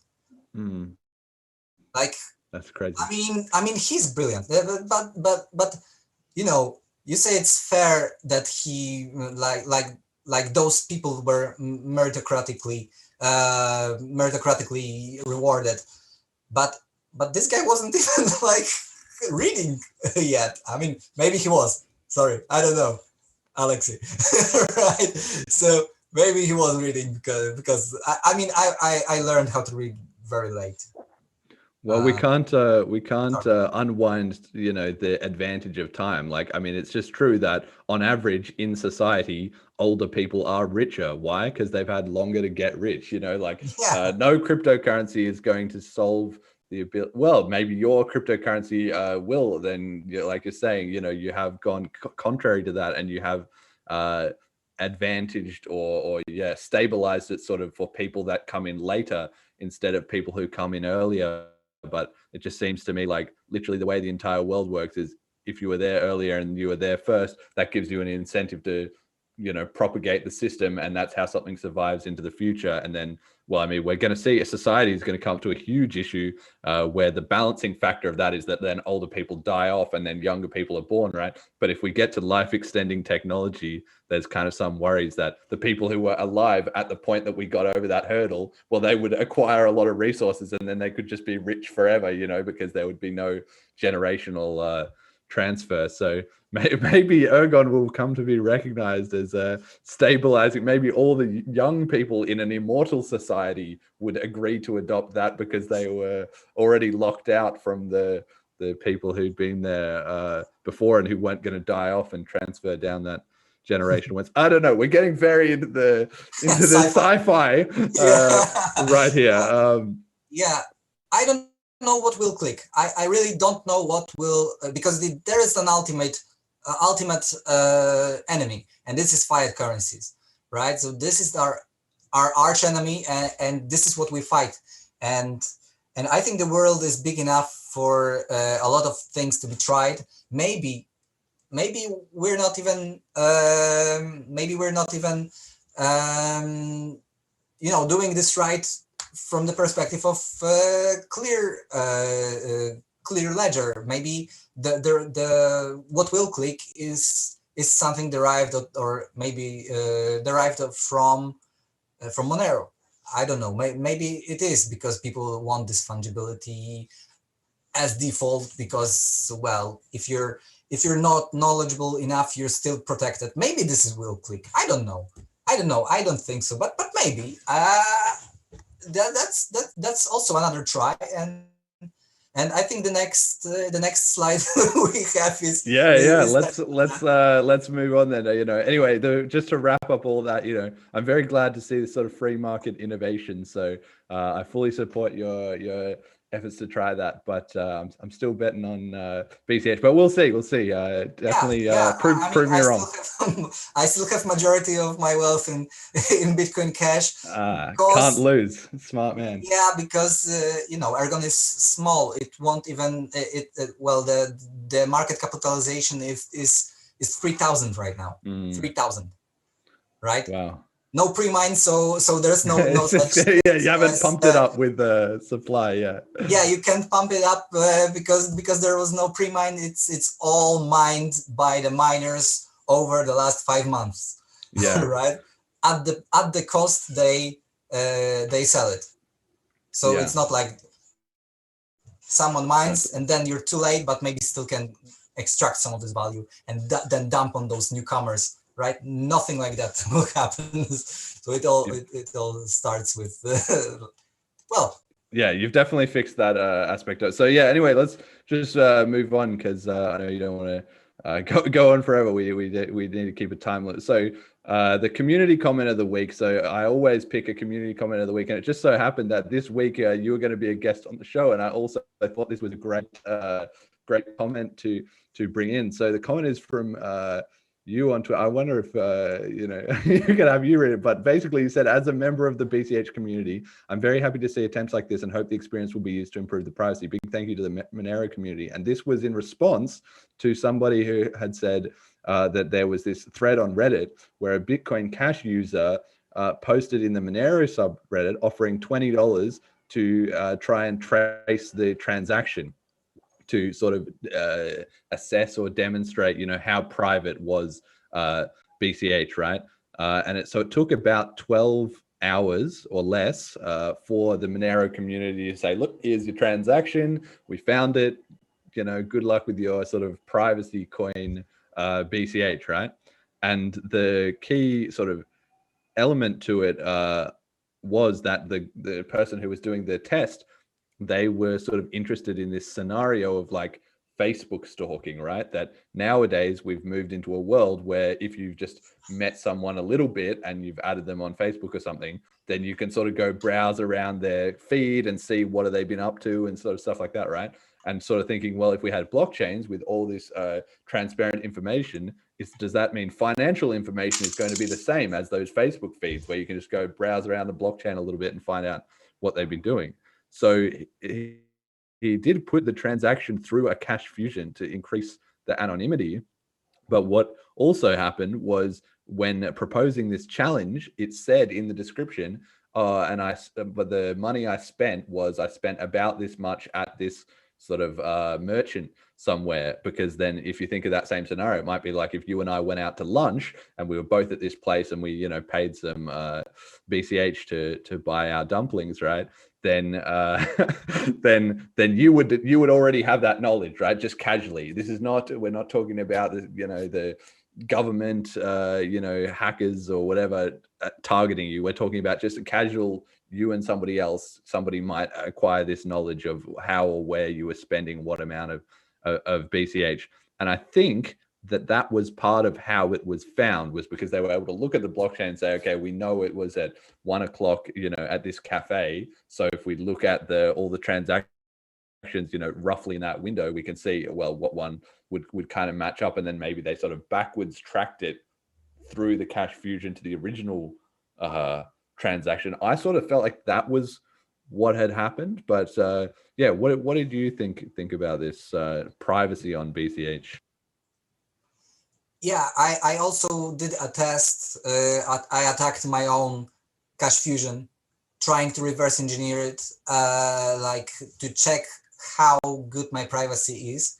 It was, I don't know, maybe a year and a half ago, maybe longer. Yeah.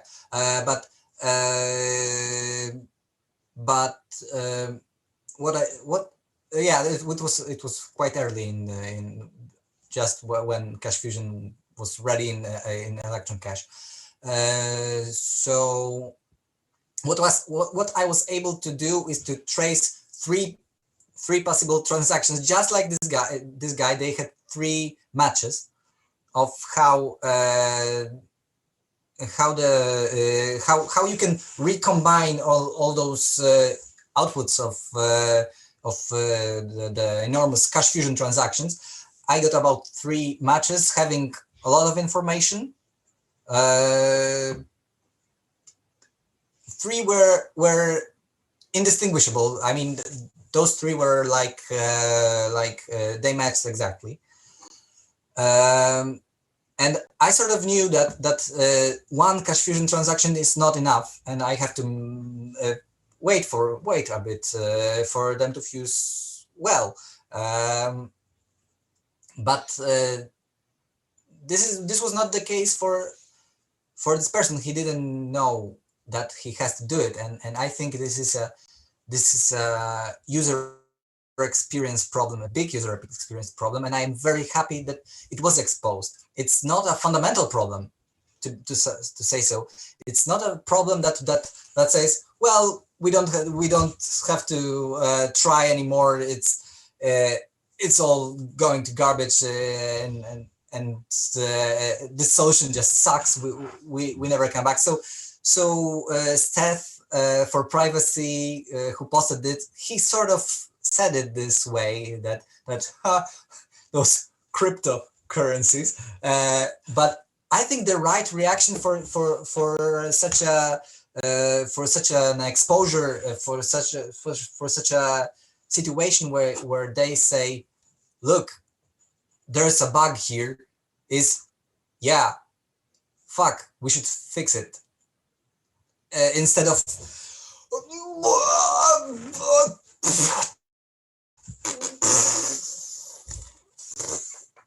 Yeah, we shouldn't do that. We should just yeah. You're right. Thank you for making this thing better, for exposing the stuff that we need to work on. That's what our reaction should be.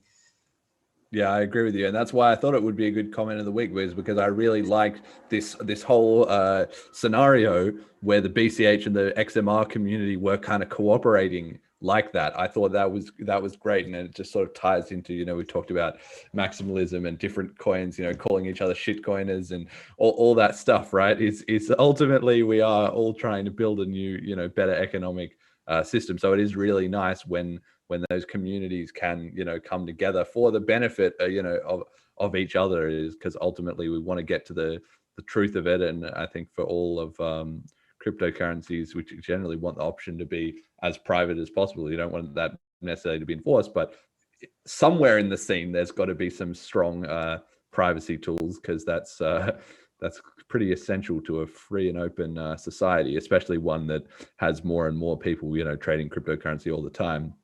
Which is just, yeah, one final point I wanted to make about this, that it was sort of part of the, you know, even though it is a transparent ledger on BCH, the privacy and anonymity sort of does increase with adoption. So the more people that are using it, the harder and harder it is to find these matching transactions, not only because you have more transactions to look through, so more potential matches, but also because then there'll be more people doing cash fusions and more, and it sort of quickly explodes like that. So that's another reason that it is very important that we spread adoption and we get the system actually improves with use rather than you know, decreasing with use. So that was another smart move by Satoshi to have that. Okay, all right, so we're getting into the last two segments of the week that we always have. This week, meme of the week is from Ludovic Lars. This one's a bit more of a intellectual meme of the week. So it is a picture from the analogy of Plato's cave. I'm definitely not a philosophy major, so I'm sure I'll mess this up. Somebody can comment in the comments if they know all the details of this. But essentially the idea, I'm familiar with this idea, which is that Plato basically said that we're all sitting in this cave in reality, and we're looking at things in the world which are really just shadows on a wall, and there's people sort of manipulating things in the background to cast those shadows on the wall and to keep us hypnotized. And this is actually quite pertinent. You know, I mean, in the modern world, we almost have this literally exactly happening with social media and with TV, is that there's the wall and there's the images on the wall and we all sit and hypnotized by that, right? So his analogy to people was to reach sort of enlightenment or intellectual understanding. They needed to understand that they were looking at these shadows on the wall, and they needed to get escape out of the cave and out of this fire, which was this kind of fake light that was creating the shadows, and get above ground to where there was real light and they could see the real world and not be hypnotized by these shadows. So that's, you know, you need to have a very high understanding of this philosophical concept to get this meme. But I did know a bit about that, so I thought it was funny. So in the meme, it is this picture of the people sitting in the cave watching the shadows, and then some of them escaping out to the light. And the meme is that the people sitting in the cave are called bag holders, and they're watching the shadows on the wall, which is the price. And then the people who are manipulating the shadows are maximalists, and the label on the little tools they're using to make the shadow is stock to flow ratio.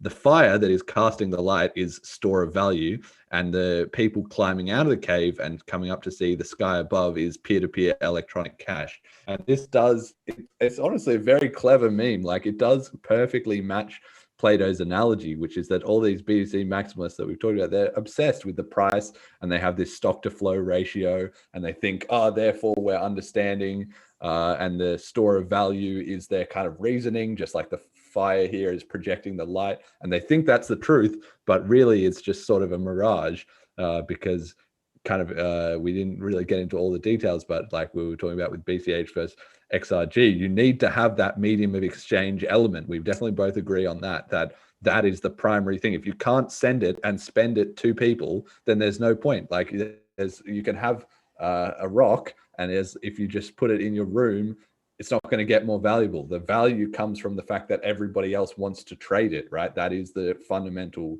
concept. That's why Satoshi put the Bitcoin peer-to-peer electronic cash system in the white paper title. But the BTC maximalists, the bag holders, they have been fooled by this stock to flow ratio stuff. That value comes from doing nothing with it, right? So yeah, have you seen this meme? Do you know about Plato's cave? Yeah. So the Plato's cave was a metaphor, but what Plato actually said was he imagined that there exists like another world of ideal things, and this was like only a metaphor for what he actually was saying. So he was putting a shadow here. And what it makes me think is that, as you said, that the price is there to make make it spread, right? But maybe this picture is what you end up with if the price becomes like if what you're selling is different from what you want it to be, right? So that the incentive becomes the most important stuff, because that's how incentives work. And maybe coins that promise to pump, because all of them promise to pump, will always evolve to something like this, to something like where the price is what rewarded people, and it becomes the main theme. And we're in Bitcoin Cash. Bitcoin Cash was lagging with the price, so we're sort of conserving the fundamental like ideas here. And if Bitcoin Cash goes big, if it blows up and and there's like a massive inflow of new people, right? So if there's a massive, then our voices will no longer be relevant at all.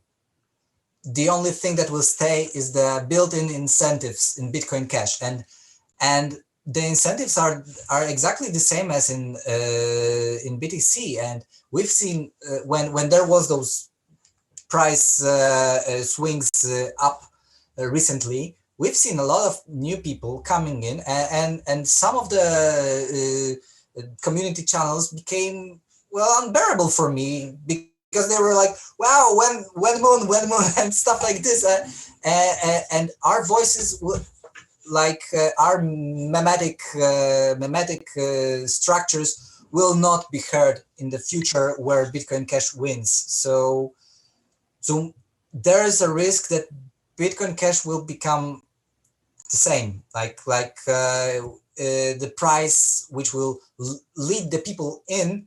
This is what they will want, and they will only want the price, and they will not care about peer-to-peer cash dynamics. And I mean, this is true, yeah. I don't want to cut you off, yeah. Yeah, sorry. I think I finished. Yeah. Okay, all right. Like, I mean, I think you're right? It is inevitable, and especially this was, where I left cryptocurrency largely. I was keeping an eye on it, but I was not super involved between about 2017 and 2020 towards the end. And then when I came back, that was the most surprising thing to me, that it had become, things had gone from a social revolution of escaping the fiat currency and whatever to just overwhelming money, rich, fiat. How do I trade in and out? Like, that had just swamped over absolutely everything, like you're saying, because it's the exponential is like it's like a pyramid. It's like a expanding phenomenon, right? So the later group of people is always bigger than the earlier group of people. So obviously, if those people come in because they're attracted by the price, then that's what will keep them there. I mean, I think where I would dispute it is I think that Bitcoin Cash will be able to survive the peer-to-peer electronic cash vision, because what will happen, you're right, is that there'll be a big price spike and a lot of new people will flood in. That's what will spark their interest. But the problem in BTC is that sparked their interest, and then there was no next step. It was just, they all came in, they all were keen on the price, and then the voices in the community, the ones that had been there a long time, you know, in this case, the ones that were left behind after the fork, who were the ones who didn't get it anyway, funnily enough, they just continued promoting that digital gold, we're all getting rich, digital gold, institutional adoption, you know, so that narrative was never corrected, right? Whereas in BCH and earlier in Bitcoin before the fork, you were able to have people come in, oh, wow, this is really exciting, I just want to get involved because of the price. And then they would learn from the community. People would say, yeah, no, it's good, the price is going up, yeah, we're making money, but it's about trading it. And have you thought about how do our systems of money come about, and how, you know, and all these things, right? And it's not a numbers game, because if you have people who are influential in the community who already have a big voice, well, one of them can speak to, you know, 10,000 new people coming in, and not all of them will get the idea, of course. Some of them won't get the idea, they'll just want to get rich, and then at some point they'll sell in and out. But it's a process where you go from not knowing about crypto to knowing about crypto to wanting to get rich to knowing about crypto and getting ideologically sort of aligned with it and involved in it. And people in that middle camp, they come in from the left side and then they are involved. And then if they never graduate past that point of understanding it's about being rich, eventually they go back out onto the fiat side, and then they come back in, and they can go through that loop as many times as they need to until it finally clicks to them, wait, I should just have all my money in crypto basically and just spend it. And then, so even though it's a very slow and a very painful process, especially at scale, it does work. Like there's now, you know, more people, especially in the BCH community, because that's such a strong focus, and it's literally baked in as deeply as you can, that the community has fought so many battles over just this one thing, that, you know, at some point the narrative, the pool of people will be big enough, maybe it's when the entire world is onboarded, that everybody will get the concept properly. That's my hope anyway. But can I hop in again here real quick? Yeah, go ahead. So I think this kind of goes back to what I mentioned to you before we started this podcast. I think, like, as a middle ground here, it might be important to focus on controlling, or not necessarily controlling is like this big bad thing, but like maybe influencing these particular narratives, and especially for newcomers, because like, yeah, we can play like Ring Around the Rosie with fiat and crypto all day, but there's not going to be a point to that if like I suppose it's like, I don't know if I'm involved in crypto because I want to see, you know, the world adopted. Like I like the choice for me personally. I'm not I need to think about this a little more, I think, but I think to be in this middle ground, it's important to have a more of a foothold on the narrative, because if we do get more people in, like, they're not even going to listen to the people that are currently influencers in the space. We're going to get new influencers that aren't going to have a clue about the history, and they're not going to care. Well, that's why we saw, like with Elon Musk, it was such a train wreck. Exactly, yeah. Because he was, you know, sort of on the global influence scale, he already was like a heavier hitter than pretty much anybody in crypto up to that point. You know, and there are bigger ones. Like last week we were talking about Nicki Minaj. Like there will be points where those people who already have a huge following, they figure out, you know, whatever they figure out, and they want to get involved, and then they start making a point, and then suddenly millions of people that's, you know, are listening to them as that is their authority of you know, how this all works and everything, right? And so we are going to see that that process, definitely, for sure. But again, for the same reason that I was talking about, it's an exponential thing. So like, for instance, with Andre Jick, when he recently did that video and he got most of it right, obviously not everybody will get it as much as he did, but the point was that he is one guy and he only needed to, I don't know what research he did or who he talked to or what he found out, but he figured it out on his own, and then he spread it to you know, hundreds of thousands of of people, right? So let's say if Nicki Minaj suddenly gets popping off on Twitter and, well, you know, this is cryptocurrency to 22 million people. Well, all that needs to happen is for Nicki herself to have one person that either that she seeks out or that finds her one way or another, that just sort of gets her the idea, right? And then that will change to her message to all those 22 million people. So by influencing sort of those key nodes in the network, it will spread to everybody the right idea, diluted and you know, spread around everywhere, obviously, but it will work. And that's why the key component of Bitcoin Cash, and the reason that I'm believing it so much, is it's a combo of the actual fundamentals of the network, like we talked about with the rules and how simple it is and everything, combined with the community, because ultimately the community is what makes the coin. And the Bitcoin Cash community are the community that are so hardcore and will not budge off the idea and will invest, even if it seems like lunacy to any of the other coins. I would rather have one person join the BCH community who gets it, has read the white paper, understands everything, than 5,000 people who just are buying because it's the pumping coin. And that's why BCH has lasted against, you know, we saw Shiba Inu is coming up right now, but that'll be gone in, you know, 2 months or 2 years or 20 years. I don't know, but it will be gone. But BCH won't be. And that's the difference, I think. So the thing that I think is like the thing that's like sticking out in my mind that might hurt all of this, because I agree with you completely, but I also think it takes 10 times more effort to refute bullshit than to start bullshit. And all it takes is one idiot to come into the space with a lot of influence to talk out their ass, and we have 100 new narratives that we really don't have a whole lot of control or influence in dispelling. And that's a lot of like brain power just wasted. But it will survive. Obviously, it will be a bit of an unfortunate scenario if or when that happens. But the point is that it's a one-way transition. You know, nobody's going to convince you or me, you know, anyone on this call, anyone I've had on this entire podcast, you know, anybody who is once you've clicked, like, okay, we're getting out of fiat currency, it's peer-to-peer electronic cash, you're trading it, you said it's as simple as even just showing people. That's what I try and do when I onboard people, is sending them, you know, $1 from my phone to their phone, and then explaining, look, see, it's not a US dollar or anything, but if you hand me this dumpling and I send you that money, we've just created economic value outside of the system.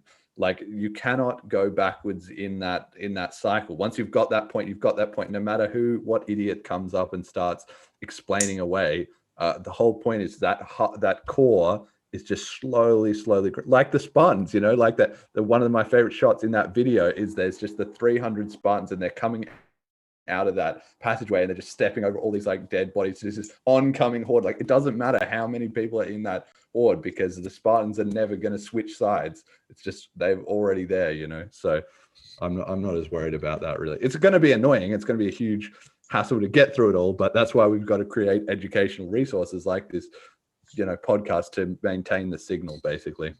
You know, BTC also had that. BTC also had the exact same thing, and memes have this property that they evolve. What spreads best spreads even better. So you know, if the price it will go up, spreads way better than Bitcoin, that big peer-to-peer electronic cash, and no hype, but utility, freedom, and stuff like this. If this spreads, it really might be hard to keep it in check, and we've seen it de-evolve before, and it might happen again. And I was even recently, I booted myself from a Telegram group. People were like, you know what? We should make some hype and hire shields. We should totally hire shields. Why there are no shields for Bitcoin Cash? Why there are not enough marketing? And I was mocking them. Like, I made a meme, I posted the meme, and I was arguing with them. And people were like, why is this community always attacking those who want to help? And why is this community always so against making money? Actually, why is everything always a charity here? We should stop being such a commies and actually promote the shit out of this coin. And I had enough and I left. And I'm afraid that's the symptom of what I'm talking about. And like people like month or 2 months ago were promoting this Satoshi game Ponzi, like the open Ponzi, which means it's MLM. Literally, this is a multi-level marketing, because new levels of Ponzi, if they know it's a Ponzi, then it becomes multi-level marketing. So people were hype about that, and what gives? I mean, why? What happens? And yeah, I think it might be much bigger problem than you think it might be.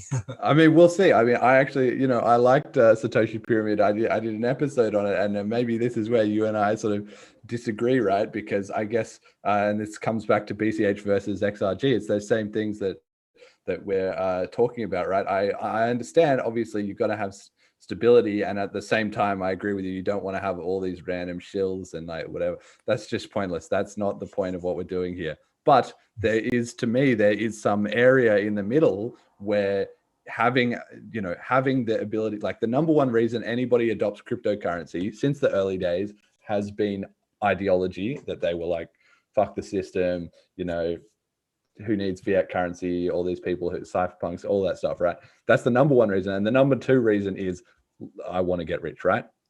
But just because that number two is a great marketing tool and it gets a lot of people interested, that's like the hook on the line, is you get that first thing will get people interested, and then they, given enough time, and it's very messy and very hard, but eventually they start to think what is actually going on here, and they're already sort of halfway there that cryptocurrency is valuable, and then they learn the background and the history and whatever. And interestingly, we're now at the point where cryptocurrency is big enough that a lot of those people who wanted to get interested just to get rich have kind of got involved. Like I now talk to people, I'm thinking of a couple of people that I've onboarded recently who I could tell them until I was blue in the face that it was going to make them, they wouldn't care. But if you tell them, oh, okay, about the currency system, and it's a cool new concept rather than just a money making scheme. So maybe the opposite will happen, right? Maybe this is probably not once a big price mania starts. Maybe I'm being a little optimistic there, but in those intervals in between,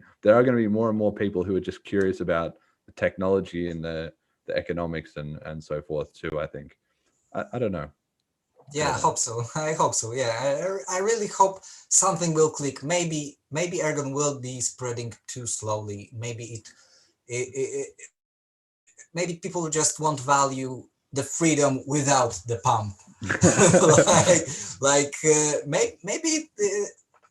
Maybe you need the hook to hook someone up. That's what maybe I think. You don't. Yeah.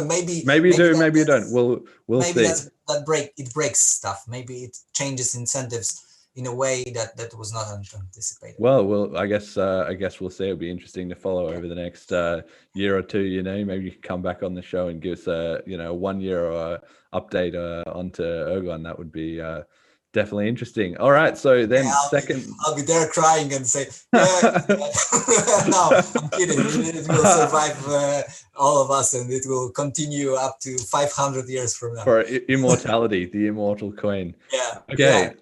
So final slide then, second last slide, message to the community. Every week the guest gets a chance to talk to the Bitcoin Cash community / the listeners of my podcast. Really, any thoughts, advice, feedback, criticism, encouragement, story, point of view, absolutely anything can be related to what we've discussed or not. Open slather. What do people need to hear? What do they need to hear?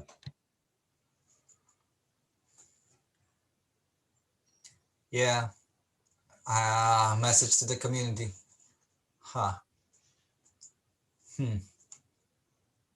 Peer-to-peer electronic cash. That's exactly what should focus on. Yeah, focus on peer-to-peer electronic cash. Yeah. The shortest, simplest message to the community that I've had on the show so far. And yeah, that's it. That sums it up, right? It was in the white paper.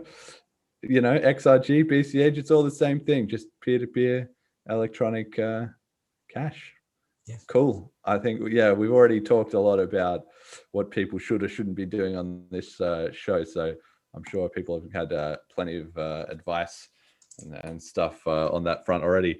Okay, cool. So then that pretty much will be wrapping up the show then. So thank you all to everybody for listening. Thank you to the donators who can donate in the world's best currency, Bitcoin Cash. The slides and resources are at bitcoincashpodcast.com. I do have an FAQ that I've written there, and I'm working on some more stuff in that regard. There's recommended resources and all that stuff there. So if you want to help somebody get the actual idea of cryptocurrency and not just price hype or something, hopefully people will find those resources useful and they can show them to new people and they can read their segments there. What about volatility? How is it used in peer-to-peer commerce? Blah, blah, blah, blah, blah, blah, blah. I don't know if a lot of people are reading those. I do need to track those stats, but at the moment, the information is there, at least some of it, or my best attempt.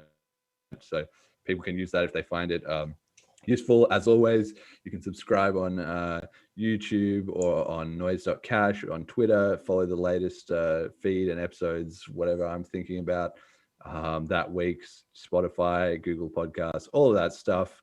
But yeah, thank you for coming on the show, man. And do you have any final shout outs? If you want to, hype your Twitter or other Ergon, where should people go to find out more about that?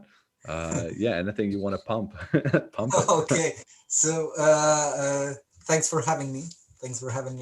And I think people who are interested in Ergon and like the idea, like the distilled peer-to-peer electronic cash without the hooks, then head up to Ergon.moe.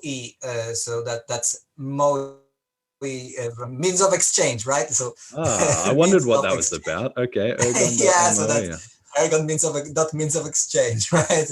MOE. Nice. So check that out. Our most active channel is Telegram, so probably that's where you should look for the community. All right, cool. Well, any future XRG adopters, now you know Ergon.means of exchange and the Telegram. Jet, any final thoughts, or is that going to do it for the show? Not to be offensive to any of our previous guests, but I think this has been my favorite podcast that I've produced so far. I really like the allegory discussion too. That was fun. So thank you, both Thanks of you. Thanks. Well, yeah,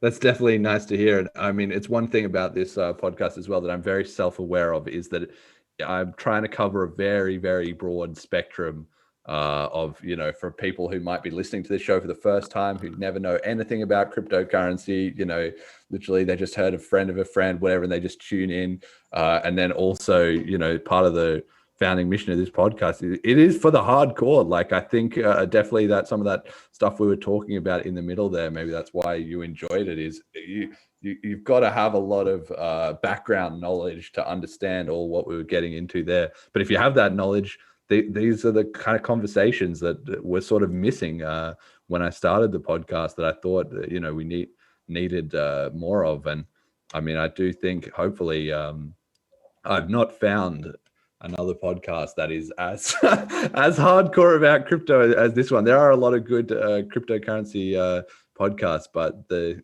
real hardcore is in BCH. There's just no way around it. If you're not in BCH, then, and have you really understood crypto yet? Not according to me, but we'll see. Time will tell.